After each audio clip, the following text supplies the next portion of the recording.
Hello everyone, it's Shel C from PaperOcotilloStudio, and the beginning of this video is showing you the things that I bought at the dollar store. This is for a thing called #DollarStoreArtChallenge. The focus being that you can pick up some things from the dollar store and do art, and it doesn't have to be expensive. We had a $15 limit. I only spent about 10, maybe a little bit more with tax.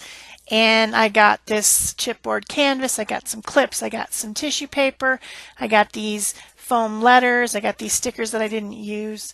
I got other little foamy stickers, some twine, some fancy stickers, a couple other things that I didn't use. I didn't know for sure what I was going to do.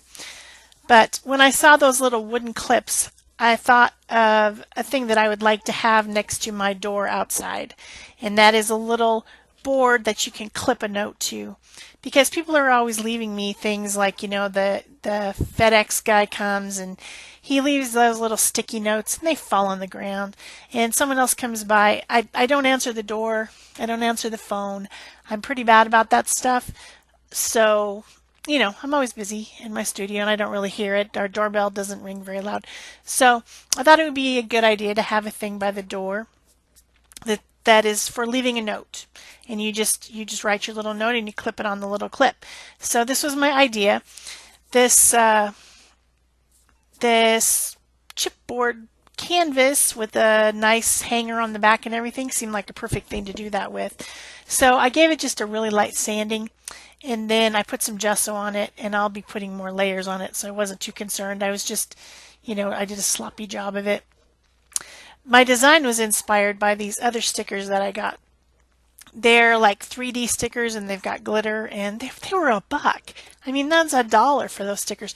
But of course, they're way too small to do anything like this, so I need something bigger.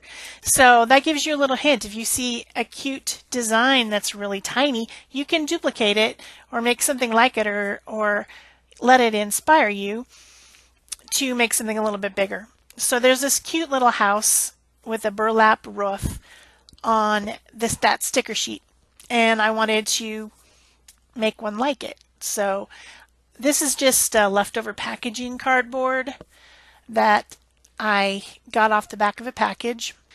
It's nice and thick, and I cut it into the shapes to make a little house for the front of my plaque thingy, clippy thingy. I don't know what you want to call it. So then I'm of course gessoing those as well because they're absorbent. And going back over, I did stick on the foam sticker letters, to put notes. Originally I was going to put messages or message, and then realized it wasn't going to fit because they were too big. So I put notes. And I'm giving it lots of coats of gesso, and I will, I think, cut some of that out because I think you've seen gesso before.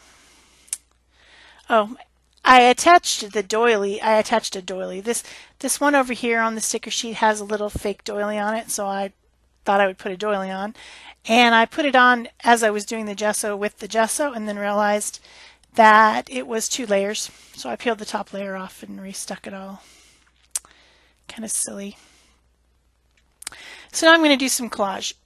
These little things that were marked tissue paper that I got from the dollar store for $1 are little pre-cut, probably 1 inch by 1 inch squares of colored tissue paper. You know, like back in the day when you were a kid and you used tissue paper to make things like stained glass windows in school, stuff like that. That's what it is. It's for collaging, already pre-cut for you. So I'm just tearing it into even smaller pieces because I don't like the perfectly square pieces when I'm collaging. I like torn edges and rough things. I'm also using piece of book text, which is just torn right out of a paperback. You can get paperbacks for free, old beat up ones at the library. They give them away when they're about to have a book sale or whatever. They'll just give those things away. Magazines too. So I bought a $1 bottle of Mod Podge and was planning on using that at the dollar store. They had a little bottle of Mod Podge, but I figured out that it was glossy, and I don't like glossy, so I ended up using my regular Liquitex matte medium in the fluid style instead because I wanted it to be matte. I don't know if they had a little bottle of matte because obviously I was not paying enough attention and ended up with glossy. I rarely use glossy mediums except for maybe as a finishing coat, or if I'm using something shimmery or glittery, then I will use it in conjunction with that because using the matte dulls the shine of the shimmer or glitter. So I'm just continuing to collage over this little piece of cardboard from the back of a paper pad. It's a nice thick cardboard piece.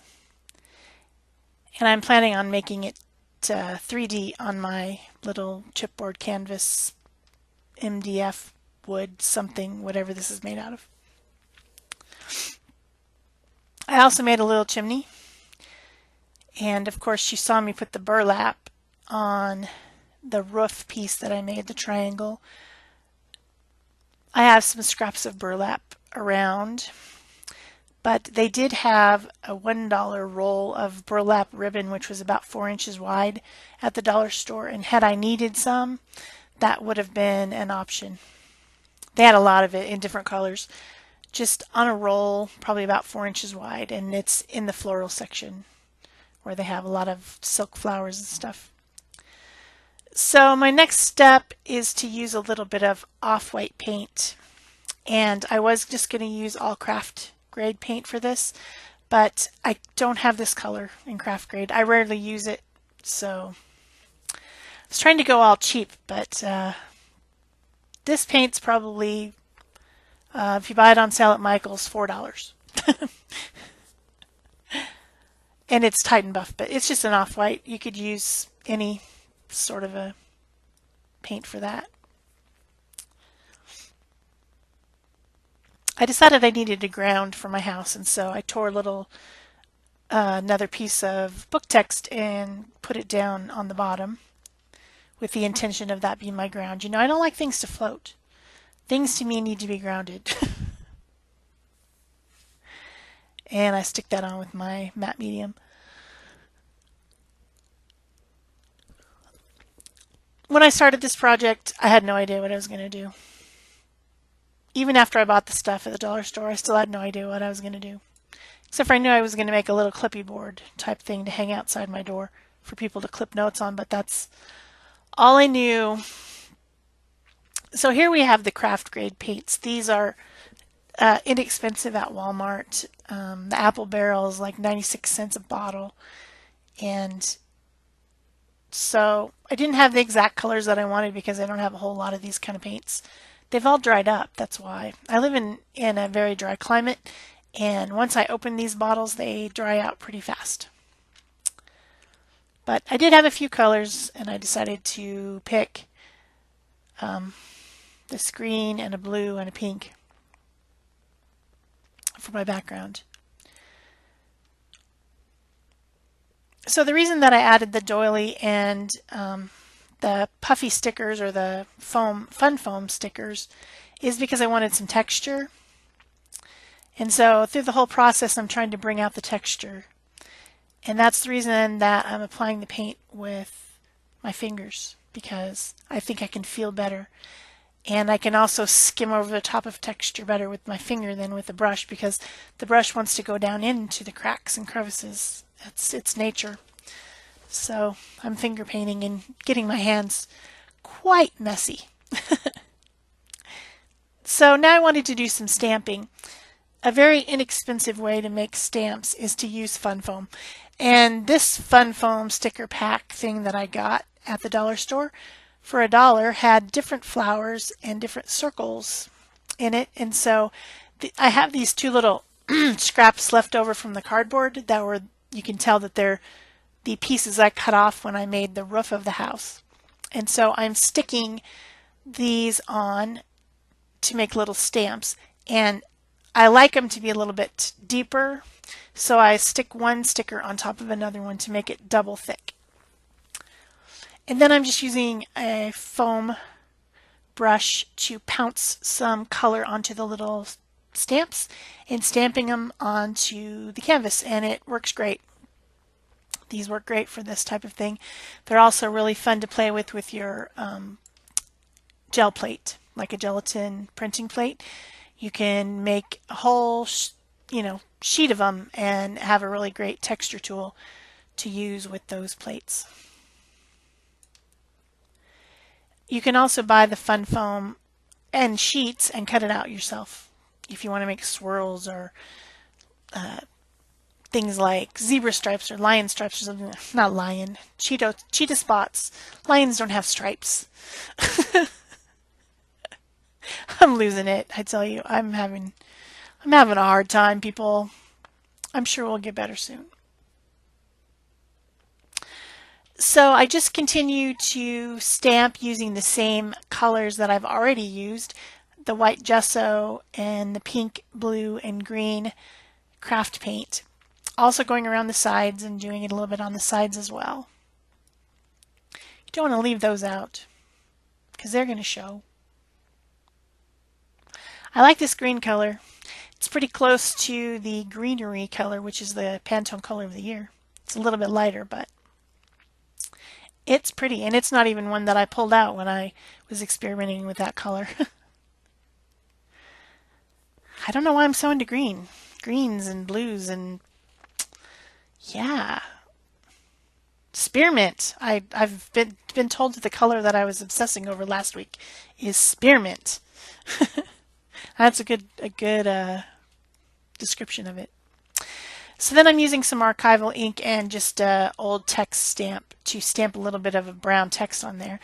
And then I decided I'm going to go for an antiqued look, more grungy. And so I decided to do some glazing using the same liquid matte medium that I was using before and some fluid paint. And you could use craft paint for this as well. It's a little bit more opaque, so you need to put more medium and less paint.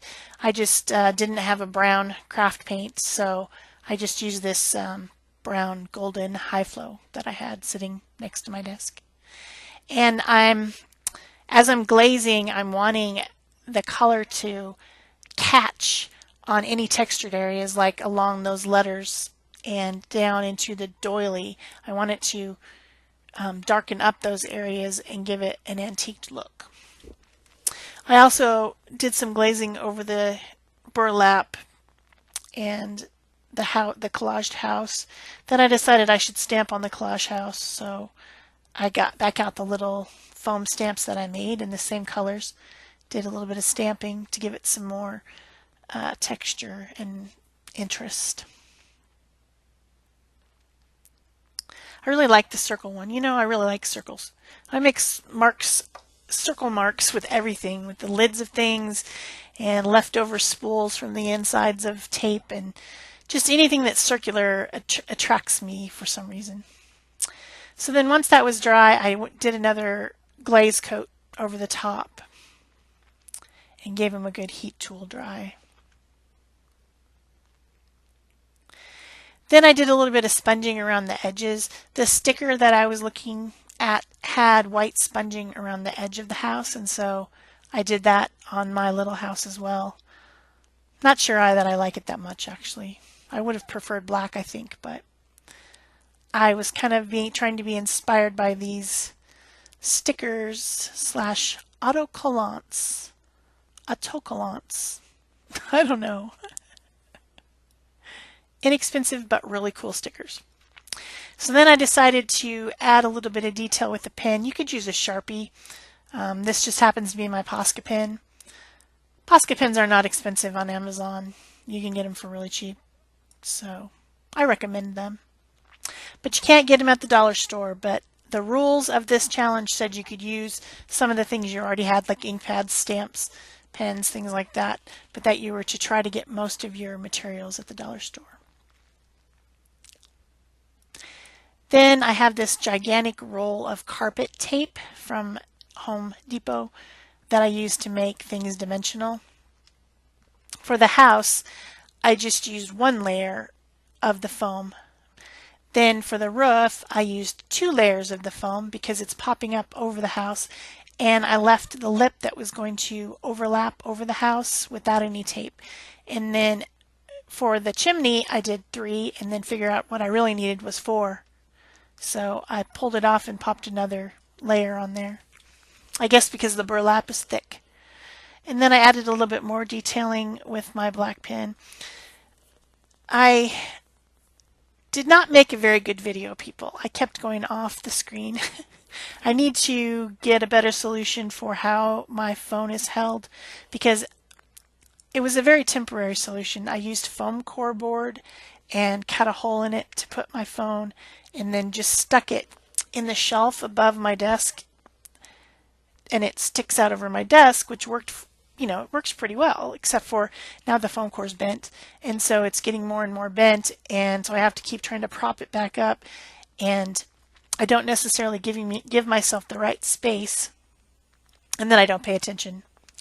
So another thing that I got at the dollar store was this pack of buttons, and there was 2 different sizes, 4 different colors. So I took one of the large buttons and I'm collaging right over it with the same stuff that I used, the text paper and the tissue paper, and then a little bit of stamping with the paint. You know, you can make some really cute buttons to use on your projects by just using these really inexpensive buttons and using collage over the top. And then I even glazed it the same as everything else. And I was thinking I would use those really cool baker twines, those 3 colors of baker twine, kind of spring colors. But I ended up using the jute twine that I bought.